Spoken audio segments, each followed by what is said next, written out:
तर म्हस पाण्यात का बसते आणि गाय पाण्यात का बसत नाही, ह्याच्यावर कुणाला काय उत्तर येत असलं तर सांगा. तर मी तुम्हाला सांगते की गायला ऊन हवा असतंय आणि म्हशीला ऊन सोसत नाही, त्यामुळे ती पाणी बघितली का पाण्यात बसते. आणि म्हशीला कसं आहे, पावसाळा म्हटलं की म्हशीला बरं वाटतं. पावसात म्हस निवांत उभी राहते. तशी गाय पावसात अशी वागती. गायला पाऊस लय चालत नाही, तर ती मुरून बसते अशी गाय. गायला पाणी अजिबात चालत नाही.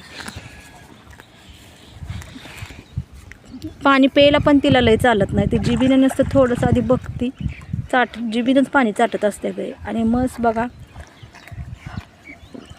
पाण्यात बसून अशी इकडं तिकडं अशी लोळत असते. सगळं अंग तिचं पाण्यात कसं भरल, पाण्यात कसं बुडल याचा ती हे करते. सारखं इकडले अंग झालं की तिकडले अंग, इकडलं अंग झालं की तिकडलं अंग, असं अदलून बदलून ती करत असते. तर म्हशीला खूप आवडतं पाण्यात पोहायला. बघा कशी शिंग बिंगावनं तोंडावनं पाणी घ्यायसाठी ती बघते. आणि ही नुसती खाते गवत. हिला खायला आवडतं, हिला पाणी नाही आवडत. चल पलीकडे.